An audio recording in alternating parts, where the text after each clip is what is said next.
You're watching W33BY, Detroit, Highland Park, Michigan.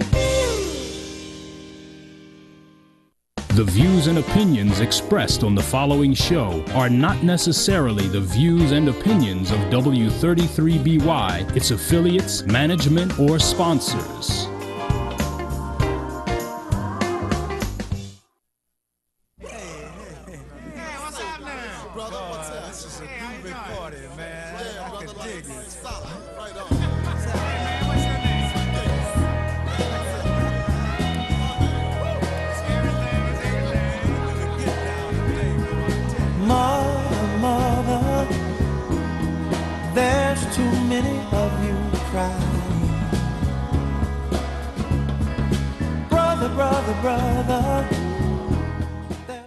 Welcome to Families and Children's Justice Show. Today we have two wonderful guests here. We have Bill Myers and we have Herman Davis today. And Mr. Bill Myers is an actor. He's an entertainer and he plays keyboard, and he's here to talk about a rally they're going to have called 50/50 Rally, and it's Saturday, this coming Saturday, August the 19th, and he's going to give us more of the history of what he's talking about today. And also we have Mr. Herman Davis, and he was with us yesterday, and he has some important information to talk to our viewers about. And so we're going to start with Mr. Davis. I want to remind all voters that there's a referendum on the ballot. That referendum is something that's certainly important to our kids. $34.5 million. They're trying to take it away from our kids' education. That money was designated for our kids' education. They are trying to take it and put it in the Ilitch family arena. So what we've got to do is, today is election day, get out there, sign these petitions that will repeal the recently approved ordinance to put that money in the stadium. So please, get out there, sign your name on that petition so it will go on the November ballot. Sign that petition for the November ballot to keep that money, that $34.5 million, for our kids' education. They need it. Thank you. And I want to say thank you for that because, sir, putting money towards a business which may last for a while, and people will and may get jobs, I guess, but you know, you get a job, it may be minimum wage or it may be $11, $12 an hour, but that's still not sufficient enough to take care of somebody. But if you get an education, that's a long haul, that's forever. And they can be attorneys, doctors, engineers. The money should be focused on education. And I don't know who the people is who spearheading this, trying to get this money to go elsewhere. Where do this money, who's advocating for this money to go elsewhere? Well, you've got the Downtown Development Authority, and where is that office at? I don't know where their office is located, Okay. but in any event, they're trying to spearhead all of the things for the Pistons move. Mm-hmm. So this money that should be going to our schools for our kids, mm-hmm. they've taken a shot to put it into that Piston Stadium. Okay. And so we on another note here, a different note, we're going to introduce Mr. Myers, and he's going to talk about something very important that a lot of us don't know much of, and I'm going to let him give the subject and title and all that. Okay? So thank you. Okay, thank you, Deb Williams, just especially for inviting me on the show. I appreciate it, to let the people know about a very unique event. You probably never heard of a 50/50 rally. There's also a 50/50 raffle, but the 50/50 rally is going to take place Saturday, August 19th in the afternoon in Hamtramck at Veterans Park.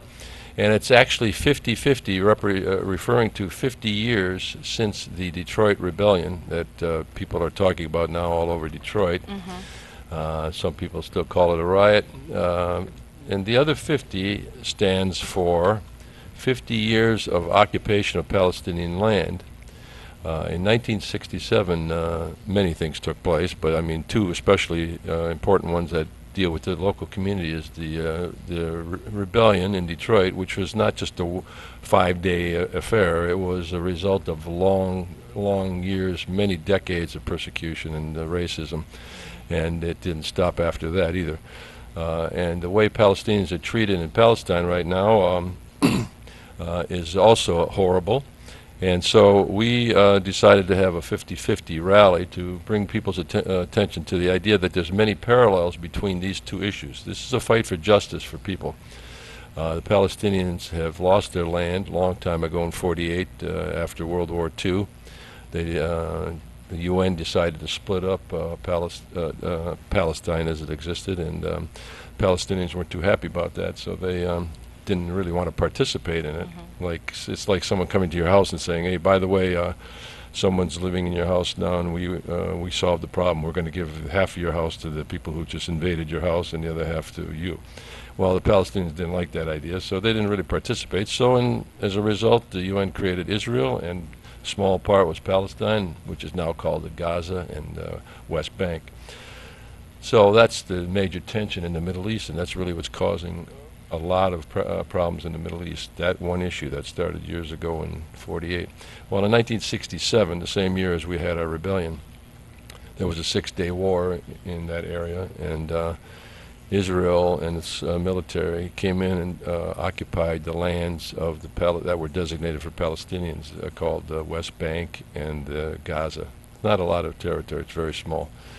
But they came in and occupied it, and they haven't left since. It's been 50 years that they've been in other people's land, controlling everything they do. They have total control. I don't think there's any other example of this in the world where another country has come in and taken over land and has total control over the boundaries, who comes in and out of the land, they control air flight, they control the water access from the Gaza. They only give the Palestinian people only a mile or two out into the water, and that's it. No boats can come in from there unless they're sanctioned through Israel. Israel controls the whole territory, all in and out. And when there's been problems in Gaza, there's been thousands of deaths among the Palestinians, and they destroyed a lot of infrastructure, and those people cannot even get in and out for medical help, for cement, to rebuild their buildings. They won't let them in and out. It's a tragic situation. So most Americans don't know this because Israel is a very powerful country. It's an ally of the U.S., and most people want to support our allies. And unfortunately, they're committing major crimes in Palestine. Now, this is not just a Jewish-Arab debate, because there's a group that is part of our rally. It's called the Jewish Voice for Peace. And there's many Jews in America and around the world who abhor this condition and do not agree with the Israeli position. Not enough, unfortunately. So that's why we're doing stuff like this and educating. A lot of Jewish people who support Israel accuse opponents of being anti-Zionist or anti-Jewish, anti-Semitic. But even though a lot of these people accusing them are Jewish, it's hard to say that you're anti-Semitic or you're anti-Jewish when you are Jewish. It's a political thing, and we're against the government of Israel right now. We're not against the state of Israel as far as existing or anything like that. It's pretty much that they are imposing their power over someone else. So this rally we're going to have is going to be a picnic, and we're going to try to celebrate and have fun with everybody, but yet at the same time talk about two serious issues. So you will be, even though you have fun, but it's also educating people what's really going on, so people can stay with you guys in the long haul. That's right. Yeah, we're going to have speakers, and we're going to have circle dances. We're going to do the hora and the debki, which is an Arab dance, and we're going to do line dance, and we'll have everybody try to mingle with each other and learn about each other and find a way to solve the problems. Is there a contact number, address, email, so people watching this show today can say, well, I want to get involved, or I want to just come and check it out to see what's going on? Yes, and it's free, and it's Saturday afternoon on Joseph Campo in Hamtramck, south part of town in the Yemen community. There's 6 organizations who are the major organizers of this event, and the one I'm involved with is the Progressive Arts group, and my phone number, if you want to call it, it's 313-657-8493. That's 313-657-8493. We can give you more information. We can send you the email, the flyer, or whatever you need. Okay. Do you want to give the email right now? Some people may say, Yes. well, The email? I'd rather email the person. Yeah, well, you can send email to info@progressivearts.net. So info@progressivearts.net. We can do that too. But this is 6 groups who are organizing this. So Progressive Arts is just one of them, and we're offering our email address as the one connection. Could you give the people who's the other group so at least Yes. they have the names that they want to research? Yes, them? please. Check out Jewish Voice for Peace. They have a website, jewishvoiceforpeace.com, I think it is. And the Detroit MLK Committee, who has been doing a lot of educational work around the rebellion anniversary, the Palestine Office, and the United States Committee for Palestinian Community Network, USPCN. And then Black for Palestine is a very active young group that's young African Americans who have learned about what's going on in Palestine. And why we're doing this together is because there's many parallels between the two struggles. We don't realize that there's allies between the Arabs and the blacks. They have much in common. They're both targets of discrimination, and they can help each other work to try to create justice in the world. Is there a meeting place that y'all have maybe once a month or once a year that, you know, people can say, okay, I don't have the information, but I remember they meet regularly at this spot. Is there a meeting place? Well, nothing regular. We have events all year round. We do events, and JewishVoiceForPeace.com would probably list those events. Or wait, it might be JewishVoiceForPeace.org. I'm not exactly sure. Is it on this paper here? No, I don't have that email Well, address. just give the one and give the other so they can. You could search for check it Jewish out. Voice for Peace, Detroit. That's the Detroit chapter. And our group, One Hamtramck, is one of the sponsors, and that's our organization in Hamtramck. That website is onehamtramck.org, so you could go there too. But our groups all these groups, we have like 40 sponsored groups involved in this. It's a very wide network now that's starting to work together and find a way to solve both these issues and bring justice to the world. So the Palestinians, they never had a overseer, president, or some kind of dictator or somebody. They never had anybody over them, over their land, like the Israel people have. Okay, well, before we go any further, I just want to state, I'm a white male American, so I don't represent the Palestinians or the Jewish people or African Americans. Okay. I support the struggle for justice and Good. in any community. Good. So white people will benefit also if we create peace in the world. I mean, obviously I'm against war and all that sort of stuff. But I wouldn't pretend to speak for the Palestinians or the African Americans, but I could tell you some information I know about. There is a PA, which is the Palestinian Authority in the West Bank of Palestine. Some people, about 135 nations, acknowledge the area as Palestine, the state of Palestine. The U.S. doesn't, and several other Western countries do not recognize the state of Palestine. But 135 countries in the world do. And their country, or their space, is run by a PA, which is a Palestine Authority, which works in conjunction with the Israeli government. So they really do not have autonomy, and they're not free. And they cannot set the laws outside of what Israel wants. So for a long time there was the PLO, which you might have heard about, Palestine Liberation Organization, with Yasser Arafat. He was a famous name in the history of the Palestinian struggle. But today the issue is getting worse in the West Bank and Gaza. The more and more settlements are being illegally built on the land, the Palestinian land.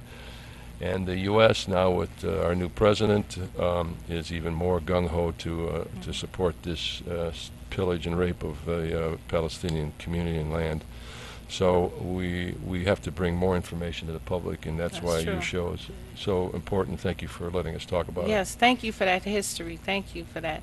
And going back to Mr. Davis about the election, which everybody know, if you don't know, it is today, and this is August the 8th, 2017. And I just wanted to say myself, I went out today and I did a little research. I was passing out flyers. And so people had signs up and everything. So I was asking, questions. And people told me that the signs they had in the yard said Mike Duggan. They did not ask for it to be there. And I'm puzzled that an organization or a people that work for Mr. Mike Duggan will disrespect people like that. That's their property, whether they rent or own it. And they wake up the next day and there's a sign there that says Mike Duggan, and the people said they didn't ask for it to be there. And one man said that the person kept coming to his house, a lady, and she got tired of her just asking his wife. When the wife got tired of the lady saying, would you put this sign or would you put this sign? She just did it, but not because she really wanted to. And I'm just saying, I don't know if Mr. Mike Duggan knows this is happening, but it is happening. And it's another organization I heard has videoed, just like I did. And I didn't know it. I just found out today. Talked to the people. The people allowed me to video them. And I have it on my phone. I videoed the people saying that they did not ask for this to be put on their yard. And I just think that's a disgrace, and that is, I don't know what you call that. That's so disrespectful. One thing I'd like to mention, that some of my neighbors mentioned that they had signs put in their yard and they took them out, and they came back and put another sign in their yard. That's disrespectful. Well, some people are actually getting paid to put their signs up. I've heard about that. There's something like $87,000 being spent to give people, to have people endorse or to sign. This is the third person that talked to me and said that too. Yeah. I just found that out a couple of days ago and today when I was out there voting today. So it's just terrible that things like that, because see, that goes back to the people. If Mr. Duggan know that, then that go back to his credibility, because then people, I didn't know much about Mike Duggan because I wasn't never into politics, and people will say things like in the past he was sued for the Wayne County $2.5 million. But I was trying to get the person who sued him, Wayne County. The director at the morgue. Right. I forgot what they call him, but he fired the person because they would not change the death certificate. He wanted the death certificate to change it to say that Malice Green died from overdose of barbiturates, drugs.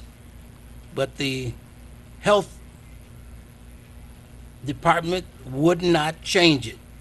And see, this stuff goes on all the time. This goes on all the time. People don't believe it. So I he know. sued.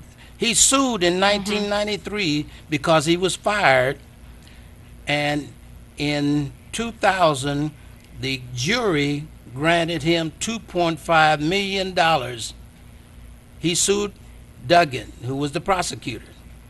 And it's a sad thing to say, they would not put Duggan's name on there as the person sued. He asked them not to put his name on there. He didn't want to be listed as a guilty person. This kind of stuff goes on all the time. That's why Mr. Bill Myers is here talking about the government. And this stuff goes on all the time, and people don't want to believe that this goes on in our government and these different businesses, that people do underhandedly, unethical actions towards other people to get the results they want. And that is so unfair. That is so unfair. And we was talking on yesterday, and this is not to make someone look bad. If the information is already out there, and someone say, "Well, how do I know that's true?" Well, all you have to do is you go to the courts, and they have ways where you can look up if somebody been sued. You can look that information up. You can go to the newspapers and look it up in the archives and find out if this information is true. And also, we know that he had been sued by another lady, and she was a prosecutor. Yes, the prosecutor, and she was fired too. She was one of the people that was fired. He fired two people. And the sad part about it is he fired people when they will not do what he asked them to do, even when it's wrong. So in this referendum about that $34.5 million, even though today is election day, this initiative goes on the November ballot, and it has until the 15th of this month to be turned in. So you still have time on this to get this signed. And let me give you my telephone number. Go ahead. 313-354-6708. You can call me, and I'll see that you get these referendums. Please give him a call, because he only have a short while to, let me see this here, to get these petitions signed so the money can go stay with the children. The taxpayer dollars can stay with the kids' education, not be given to some kind of big business. Because our children education, it will go a long ways until they die, you know, not anything else. Yeah, you know, it's a well-known fact that we were talking earlier about the way sports stadiums and structures are built across the country. They're being funded by people's tax dollars, and then they're in the name of some rich multimillionaire who gets the profits from the stadium when they have profits. Do they call that corporate welfare? I don't know. Yeah. It's another thing that people get corporate welfare. It's okay for rich people, as you said, Yeah, Mr. Myers, get the money, but then poor people, they always misuse the money, and you know, what do you call that when you defund it or take it away from the poor? You cut this, you cut that from the poor, but the people, the rich people, it never get cut from them. Right, people are, it's theft, and people aren't even aware of it because they want to have a stadium, and they're excited about having this beautiful big stadium built, but they don't realize they're really paying for it so that someone else can make a profit off of it.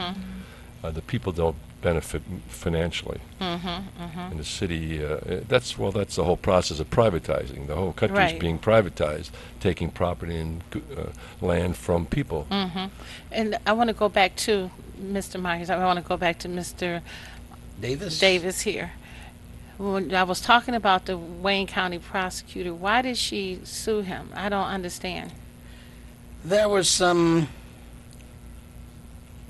issues in the office where two people in the office were seeing each other. And I guess he had some issue with that, and he fired them. And what was the lady name again, the prosecutor? The prosecutor, I don't have the name on my tip. You said Judith. I know the first name was Judith. Okay, Okay, I thought it was, okay. That's okay. that was in the paper though, under Miss Berman's, under her column. Okay. I understand. And this here, I'm going to sign this petition, so please give us a call. Give him a call. He gave his phone number so we can get these petitions signed so that the money can be going towards the children. It can go direct to them, not somewhere else, as I stated before. And so is there anything else you guys want to say before we wrap up? Well, I'm from Hamtramck, so we have our own issues there too. We have elections today, and it's gonna, Hamtramck happens to be the only city in America that is majority Muslim. Oh, okay. Yeah, the only city, and we have a majority Muslim council, 4 out of 6. Not that that's important. I mean, they don't vote because they're Muslims. They just happen to be Muslims. But it's still newsworthy that here's a kind of city in America that's majority Muslim, and we're working perfectly fine, and we have our problems just like every other city, but the religion and ethnicity doesn't make any difference. And it shouldn't make any difference in Detroit either, because it's majority African American.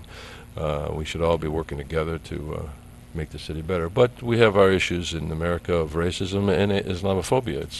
I don't know why we have to find ways to hate each other, but well, I know why, some reasons why, but we won't. That's not this show. That's another show. Oh no, it's this show. You can go ahead and talk. Go Well, ahead. it's a big subject, is what I'm No, saying. but Yeah. give us some of. We have 4 Well, minutes. While he's talking, So we have to. I'm going to hand that to you and allow you to sign it. Okay. Now, excuse me, Mr. Myers. He's giving me this petition here, and he want me to sign it right now that I am in support of education for the children. I am. And I'm going to sign this. You can go on and talk. Well, why did the rebellion take place in 1967? It's like it came out of the blue. Most people thought, well, what happened here? Well, there were many things that happened in the country, in the world at that time. I mean, the country was very racist at that time, and the police forces were primarily white. We had like I think a 4,300 personnel in the police department, and only 200 of them were African American. So it was very divided racially, and still is in Hamtramck. But in Detroit, it's now a little better. But this non-representation in government is one problem. And a few hundred years of slavery is probably the first thing that started it. And then from that, we had a government that was just into having wars all over the world and creating this idea of obliteration and the demolition of other people, and it doesn't set a good precedent for finding ways to work with each other and love people who are different and with each other. So I think in Detroit the major problem was racism was one of the main reasons. Oh, yes. And the white flight, or what they call it, the white flight, was happening all the way back in the 50s. It didn't start in 67. Right. Then, I want to give you this petition here that I signed. Okay, very good. Okay, I signed it. Thank you. Thank you. Thank you. Yes, racism and- is terrible. We can't say that how can we be a loving people, a spiritual people, people that believe in God, and we hate somebody because of their color, or, just it doesn't make sense, because we all one in the flesh, it's really terrible. Well, ultimately, I think it comes down to the dollar and the drive for profits, and you have to make money, and you compete. This is a competitive system, and you get you get people fighting each other so that they become weak, and then you get power. The drugs came into this community. I mean, the African Americans didn't ask for the drugs to come in here. All of a sudden, it's here, and pretty soon the city's devastated with drugs. In the 80s and the 90s, it started. So drugs broke up the community, and some people are making money. Some people, and look at what they look like. It's and like a you'll know. circle. It's like a circle where you arrest this person for the smaller person selling drugs, and then they go back and sell drugs, and then you have the person that's using it, and then you have the person that's selling it, and it's just a circle. It never goes away.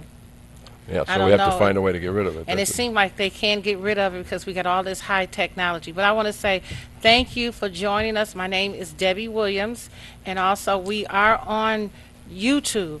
So if you miss a show, you can see us on YouTube. It will be there forever. So thank you for coming out to see us on your TV monitor. Thank you. Brother, what's up? This is a groovy party.